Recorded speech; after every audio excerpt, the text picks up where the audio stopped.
Oke, selamat malam teman-teman. Sehat selalu. Pak. Ya, izin saya sepertinya nggak bisa sampai jam 9 deh dikarenakan kondisi tubuh ya. Tadi juga saya udah habis dari dokter gitu ya. Paling sampai setengah 8 lewat ya. Aman kok Pak, biasanya juga dosen kadang-kadang nggak sampai jam 9, paling cuma minta foto doang on cam. Oke, siap, siap. Terima kasih, Atan. Oke, pada kali ini kita akan melanjutkan mengenai software testing lanjutan. Teman-teman udah ada yang yang kemarin udah saya share ya aplikasi buat dicari tahu bugsnya atau kekurangannya ya. Tapi sebelumnya saya bacakan dulu materinya. Ada software testing lanjutan ini ada definisi bagaimana menguji perangkat lunak, terus tujuan daripada pengujian perangkat lunak dan siapa saja yang melakukan uji tes gitu kan. Lalu apa saja yang dilakukan pada saat pengujian atau aktivitasnya apa saja. Lalu cara, metode atau strategi dari pengujian perangkat lunak. Nah, menurut Roger Experiment ini adalah seorang ahli di bidang sistem informasi ya.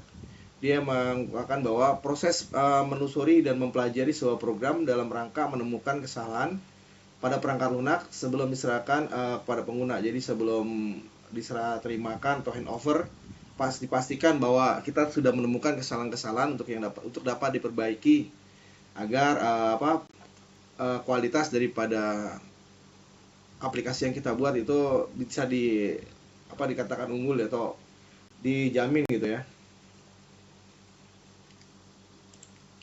Nah, di sini prosesnya cari error-errornya, kemudian cari requirement conformance-nya, lalu performance-nya dan indikasi kualitas daripada perangkat lunak tersebut.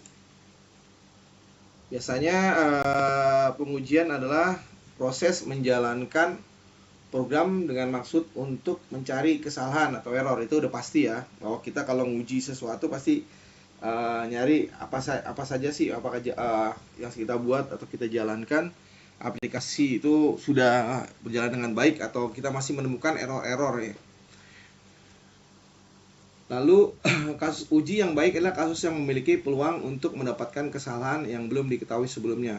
Jadi misalnya kesalahan-kesalahan biasanya ada common error itu yang biasa ditemui ketika kita membuat mengetes aplikasi. Tapi di sini kasus uji dianggap baik jika menemukan kesalahan atau pesan error yang belum pernah ada atau belum pernah ditemukan gitu kan.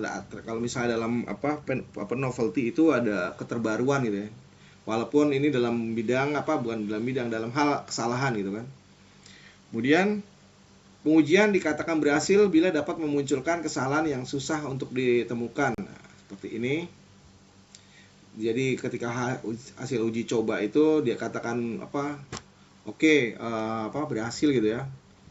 Jika mendapatkan kesalahan-kesalahan yang susah untuk ditemukan atau tidak pernah terjadi sebelum-sebelumnya.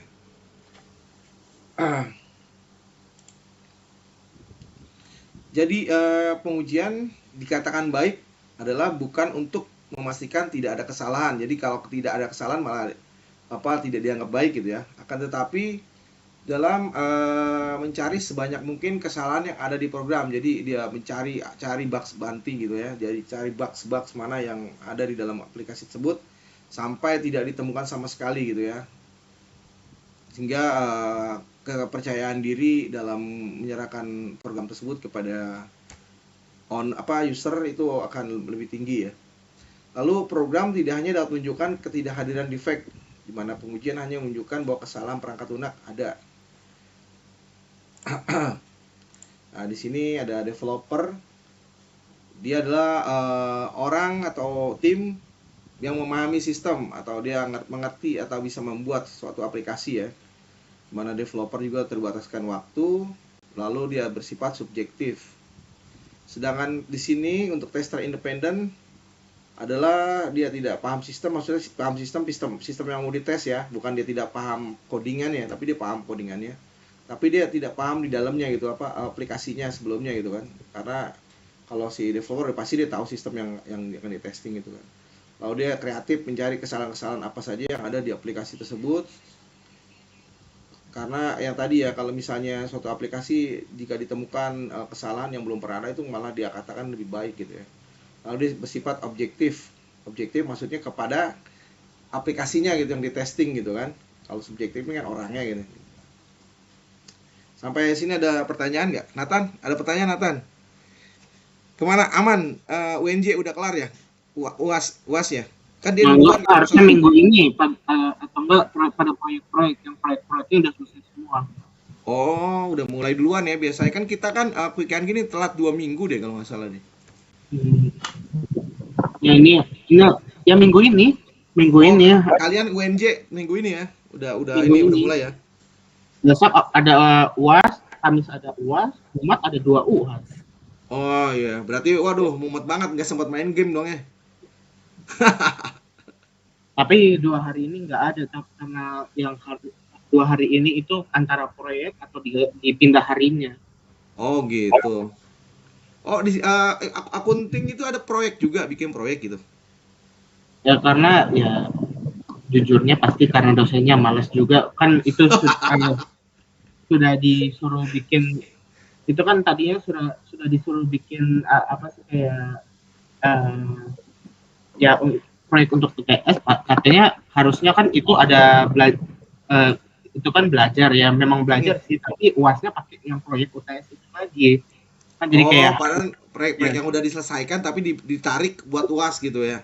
Ya jadi kan itu harusnya kan itu kan ya apa sih setengah semester itu kami ya fokus proyek itu kan fokus wawancara baru setengah semester lagi belajar sama UAS harusnya tertulis katanya tapi kami jadinya ya setengah semester proyek itu dan ya karena dosennya ya itu sih dosennya memang karena memang kayaknya bukan dosen UNJ deh kayaknya itu kayak kayak saya lah. Saya kan bukan dosen Quick-Anggi istilahnya. Bukan kayak dosen tetap namanya dia itu orang kementerian. Oh, praktisi. Ya praktisi. Praktisi mengajar, ya ada itu. Ya, jadi kayaknya ya mereka juga ya kayak mereka kan bukan ya profesional itu ya mereka mungkin ya tidak berpengalaman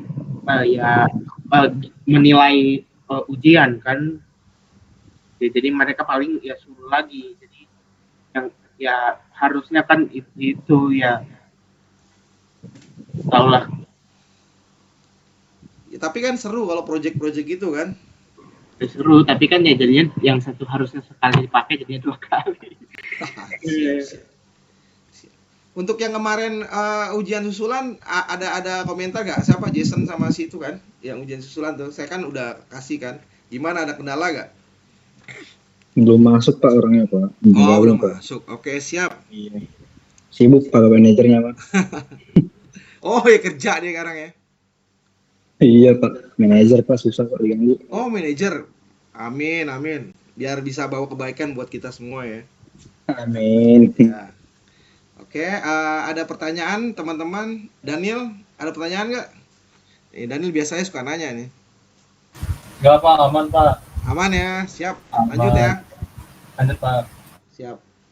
Oke, kemudian verifikasi itu apakah proses pembangunan produk dengan benar, maksudnya membuat produk yang benar, terus validasinya apakah produk yang dibangun benar, apakah sesuai spesifikasi dan kebutuhan di awal. Lalu di sini ada diuji oleh developer, ada subcode system, unit test, subcode system dan sebagainya. Ada integration test, functional test. Ini mesti pakai apa? Script ya, apa di dalamnya dilihat aplikasinya. Ini juga sama diuji oleh developer, global requirement-nya, di performance test-nya.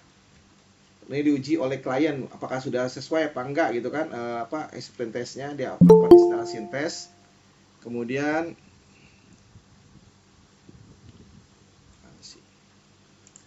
diuji oleh pengguna juga. Kemudian ini ada beberapa bagian daripada unit testing, integration testing, validation testing, dan sistem testing. Unit testing biasanya pengujian komponen individual di mana berfokus pada modul di program prosedural atau kelas di OOP.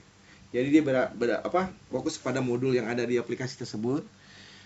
Kemudian integration testing adalah pengujian terhadap koneksi dari komponen-komponen yang bekerja bersamaan. Lalu validation testing, pengujian aplikasi terhadap kebutuhan pengguna.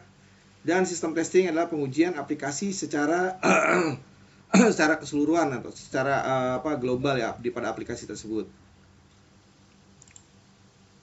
Nah, di sini ada software engineer, maksudnya orang yang membuat aplikasinya, kemudian dia menguji modul-modulnya. Modul-modulnya apakah berjalan benar atau tidak, seperti mana ya.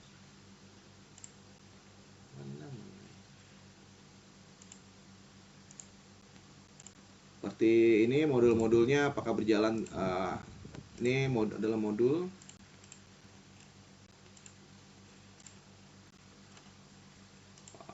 Seperti ini modulnya.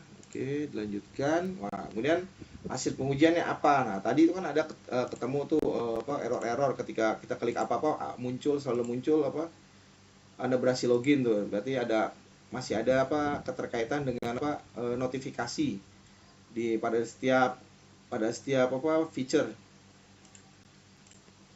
Kemudian antarmuka perangkat lunak. Kemudian uji modulnya, antarmuka perangkat lunak atau user interface-nya, lalu struktur data lokalnya, apakah database-nya sudah sesuai, table-tablenya, kemudian batasan dan asumsi, independent path, error handling path, kemudian dilakukan uji kasus. Nah, ini adalah contoh daripada top down dan bottom up. Ini lebih kepada ke dalamnya ya. Dan dokumen kebutuhan sinkronisasi, apakah sudah sinkron dengan produk, jadi sesuaikan dokumen yang dibuat pada awal, apakah produk sudah sesuai dengan apa yang disajikan pada dokumen atau yang sudah disepakati. Nah, ini ada existing testing dan selective testing. Testing adalah pada lingkungan pembuatnya atau lingkungan developernya ya. Kemudian user didampingi developer melakukan testing. Hasil pengujian diisi developer melalui dokumen terkait, kemudian end user dipilih developer, jadi end usernya siapa gitu dipilih. Sedangkan untuk beta testing atau release preview sebelum dilakukan rilis gitu kan, akan di preview dulu. Ini pada lingkungan user, penggunanya, user menguji sendiri, lalu feedback online, apa saja yang kurang, apa saja yang belum gitu kan. Lalu perangkat lunak diuji disebar. Nah, digunakan. Assalamualaikum Pak. Ya. Sorry baru join. Oke, siap. 86. Gak apa-apa. Lagi sibuk ya Cikita ya, baru muncul ya? Saya lagi ini Pak istirahat kerja. Oh iya. Kemarin ketemu siapa sih itu masuk siapa? Gabriel ya? Grace. Oh Grace. Iya. Grace masuk. Kamunya nggak masuk. Iya kemarin saya lembur Pak. Oh siap. Nggak apa-apa, yang penting sehat ya. Amin. Makasih ya Pak. Ya. Oke. Kemudian lakukan feedback online dan perangkat lunak uji disebar. Lalu secara virtual mustahil untuk seorang software developer untuk memperkirakan bagaimana customer akan melihat dan menggunakan softwarenya. Maksudnya secara virtual ya, nggak mungkin seorang developer dapat melihat customernya menggunakan software seperti apa kalau nggak real gitu kan. Instruksi yang disediakan mungkin saja disalah artikan, misalnya komen-komen ininya disuruh masukkan modul-modulnya, mungkin ada kesalahan gitu kan.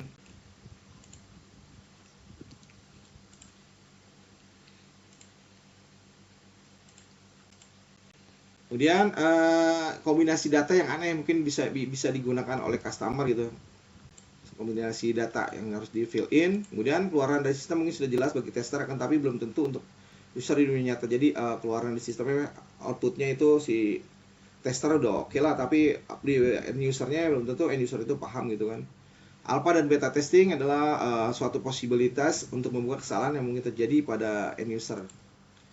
Pengujian alpha diadakan di lingkungan developers oleh sekumpulan end user yang akan menggunakan perangkat lunak tersebut.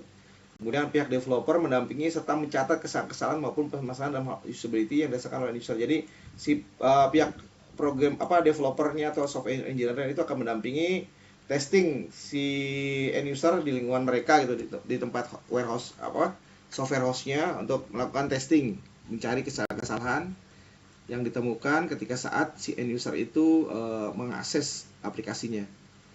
Lalu pengujian beta dilakukan lingkungan end user tanpa kehadiran pihak developer. Jadi aplikasi sudah ditaruh di end usernya, si end usernya itu menguji sendiri gitu tanpa didampingi.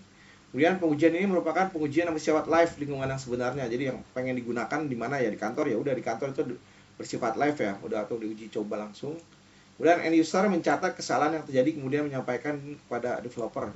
Jadi si end user tuh mencatat bugs-bugs yang muncul ketika mereka mengakses aplikasi tersebut untuk kemudian disampaikan kepada tim developer agar dapat dilakukan perbaikan secepatnya gitu kan. Nah, di sini adalah strategi pengujian, metode pengujian yang optimal. Nah, pengujian white box biasanya berupa penjelasan umum white box. Adanya kesalahan logik dan asumsi yang tidak tepat pada setiap kemungkinan eksekusi. Lalu ada kemungkinan alur program yang tidak tereksekusi, ada kemungkinan kesalahan tipografi yang sulit ditemukan kalau tidak dijalankan. Biasanya logik itu masuknya kepada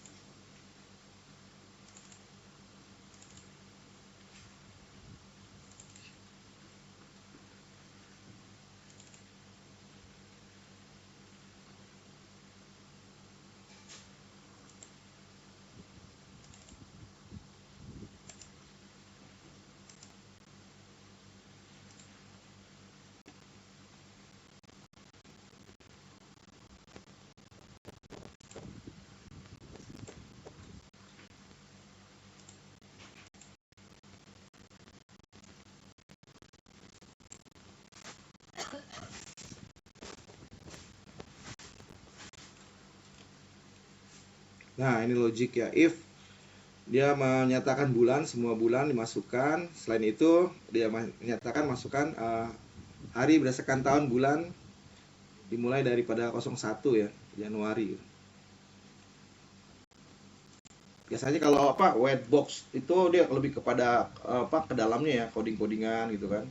Logik-logiknya. Kemudian ada kemungkinan kesalahan tipografi atau typo gitu kan, yang sulit ditemukan kalau tidak dijalankan. Kemudian kode program mengukur kompleksitas logis dan mendefinisi alur eksekusi. Ada kode program, flowchart, flow graph, kemudian cyclomatic complexity. Lalu ini adalah flow graph notation, sequence-nya jika, while, repeat atau until, kemudian case-nya seperti apa. Prosedur sort-nya, flowchart, prosedur sort the while not end of record. Jadi ini ada flowchart daripada prosedur. Kemudian software metric yang mengembangkan ukuran secara kuantitatif dari sebuah kompleksitas logic program. Mungkin nanti ya minggu depan kali ya kita kulik masalah ininya ya. Jadi PET, sebuah independent PET adalah jalur di dalam program yang memperkenalkan setidaknya satu set penyataan atau kondisi baru. Sebuah independent PET harus bergerak setidaknya sepanjang satu sisi yang belum ditelusuri. Nah, di sini ada PET 1, 1, 13, 1 sampai 13. Sampai 13, kemudian PET 2 sama dengan 1, 2, 3, 7, 8, 11, 12, 13. Ini balik lagi ke 13. P3 nya 1, 2, 3, 7, 9, 10, 11, 12, 13. Apakah 1, 2, 3 sampai 13 adalah independent PET? Nah, itu adalah pertanyaannya. Kemudian flow graph, penomoran ulang flow graph, pembentukan matriks dan perhitungan VG ya. Nah, seperti ini 1, 2, 3, 4, 5, 6, terus arahnya ke 12, terus ke 13 gitu kan. 1, 2, 3, 7, 8, 9, 10, 11, 12, 13.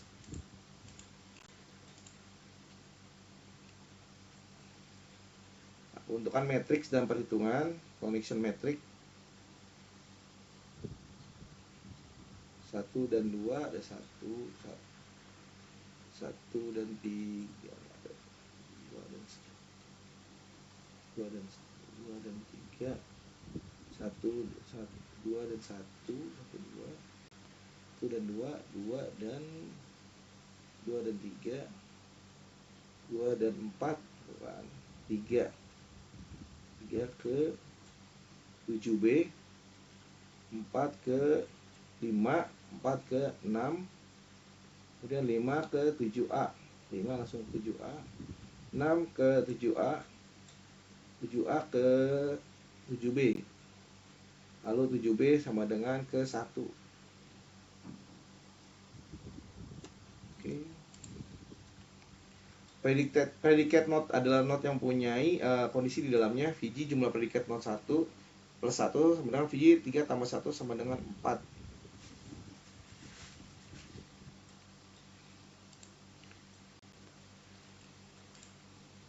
Nah, sekarang pengujian black box. Penjelasan umum pengujian black box, teknik pengujian black box. Mana di sini ada fungsi tidak benar atau hilang, kemudian kesalahan antar muka, biasanya langsung pengujian yang ini ya langsung ke aplikasinya ya. Kesalahan pada struktur data, pengaksesan basis data, kesalahan inisiasi dan akhir program, kesalahan performasi, kemudian requirement, output, input.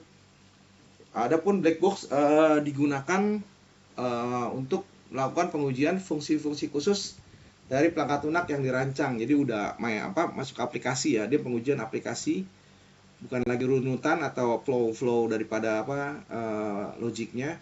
Kemudian kebenaran perangkat lunak yang diuji hanya dilihat berdasarkan keluaran yang dihasilkan dari data atau kondisi masukan yang diberikan untuk fungsi yang ada tanpa melihat bagaimana proses untuk mendapatkan keluaran tersebut. Dari keluaran yang dihasilkan, kemampuan program dalam memenuhi kebutuhan pemakai dapat diukur sekaligus dapat diketahui kesalahan-kesalahannya. Di sini ada equivalent partitioning, robustness testing, sample testing, comparison testing, dan sebagainya. Input data dan output hasil terdapat di kelas yang berbeda sesuai dengan kelas inputnya. Lalu masing-masing kelas diproses di mana program akan proses anggota kelas tersebut secara ekuivalen. Test case dipilih dari masing-masing partisi. Invalid input, valid input, masuk ke sistem, outputnya apa.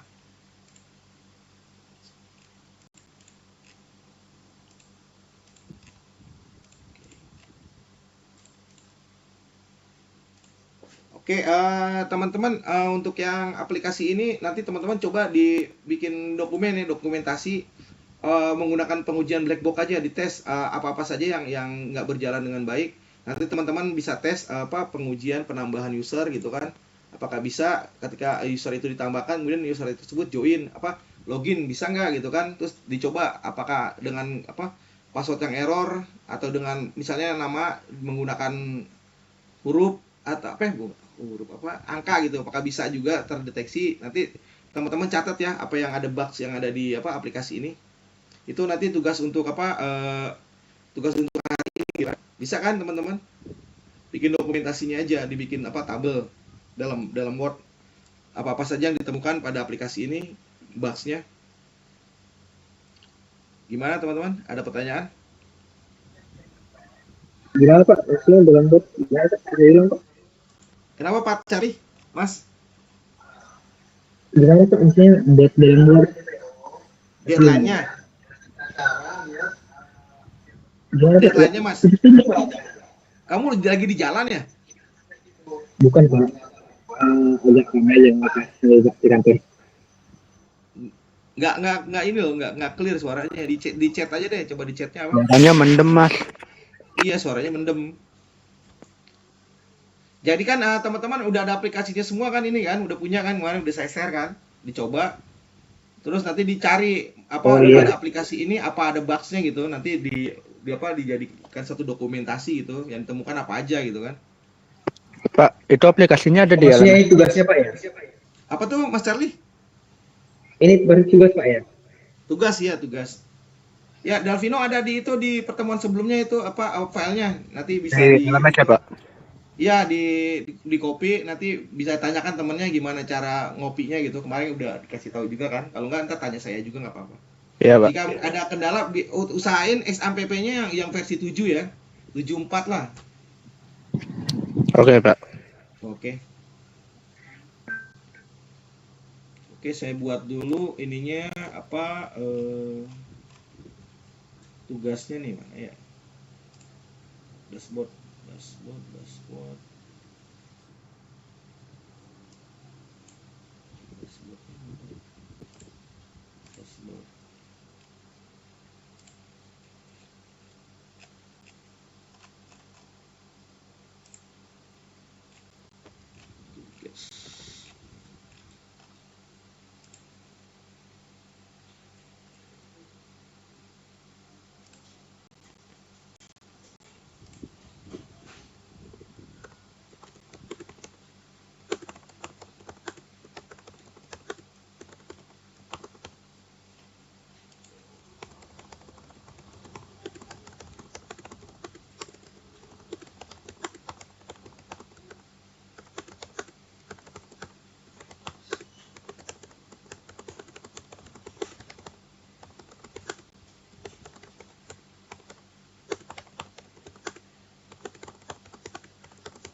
Enggak ada ya.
Oke, tugasnya udah saya taruh di itu ya, di apa? Di nah, tugasnya udah saya taruh di sini. Sekalian kalian bisa kerjakan. Jika tidak selesai, kalian bisa apa? Selesaikan sebelum tanggal 14 ya. Ini untuk softwarenya di sini ya. Teman-teman bisa download di sini. Yang belum download kemarin bisa di-download atau bisa copy juga.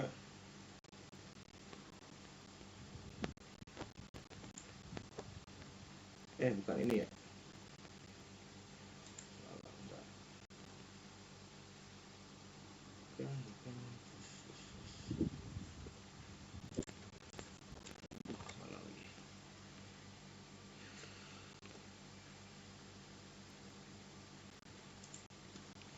Sini nih. Nah, ini aplikasi for testing. Dia ada di sini, nanti teman-teman bisa klik aja di sini ya, langsung open dokumen directly. Oke, teman-teman bisa download aplikasinya. Oke ya, ada pertanyaan nggak?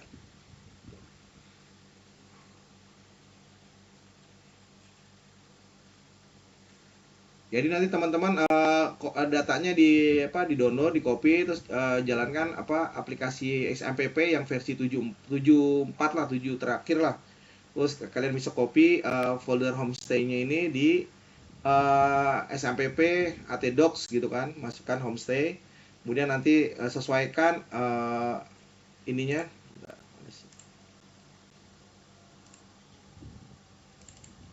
Sesuaikan database-nya, adanya di sini application config di database. Teman-teman bisa lihat nanti masukin adminnya, nama database-nya apa gitu kan. Nah, tinggal penamaan ini aja ditambahin. Adapun login untuk adminnya adalah admin, kemudian admin 123, sedangkan operator adalah operator. Nanti teman-teman bisa juga menambahkan pelanggan segala macam. Nanti lakukan testing ya, testing black box seperti itu ya. Apa testing fungsi-fungsinya, apakah apa saja yang ditemukan error pada aplikasi tersebut.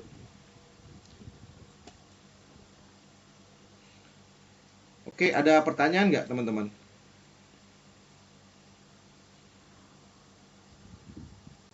Halo? Ya Pak, mungkin Tidak nanti Pak, Pak. apa namanya, bisa sambil diskusi aja Pak ya kali di grup Pak ya. Kenapa Mas Charlie? Bisa kali diskusi nanti bareng di grup Pak, kalau misalkan ada yang terkendala kita. Oh iya iya, boleh boleh. Iya.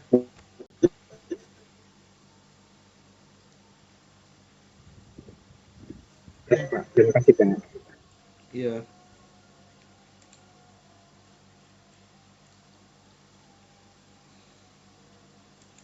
Yang lain gimana? Ada pertanyaan si kita?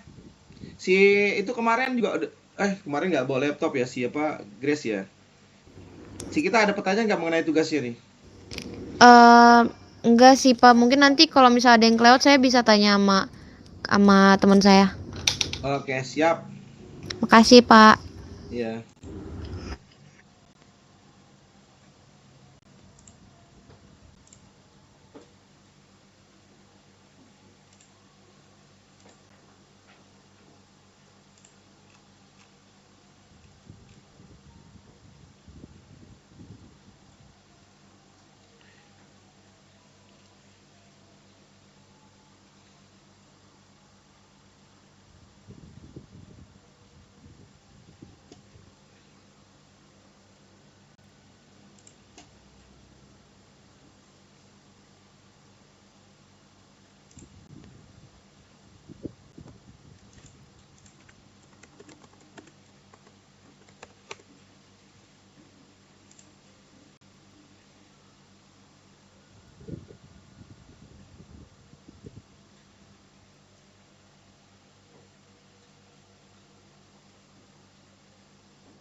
Oke, izin nanti tugasnya dilanjut di di LMS aja ya, teman-teman nanti kumpulin paling akhir minggu depan ya.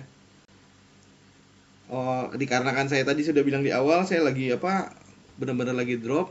Saya mohon maaf. Untuk pertemuan hari ini saya sekiankan sampai jam sekarang aja ya, nggak apa-apa ya. Mohon maaf ya. Baik Pak, nggak apa. Terima kasih Pak. Terima kasih. Oke, Pak. Selamat malam teman-teman. Terima kasih, Pak. Ya, Malam, Pak. Makasih, Pak. ya siap.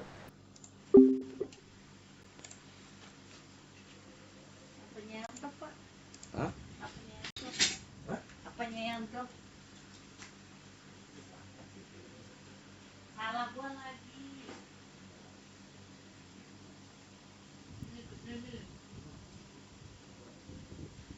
Wah, tapi bangga gitu. Kalau belum ada soalnya masih ngoceh. Udah diem. Lu ngapa nggak divideoin gitu? Bukti fit. Buat nanti bahan gosip, buat gitu.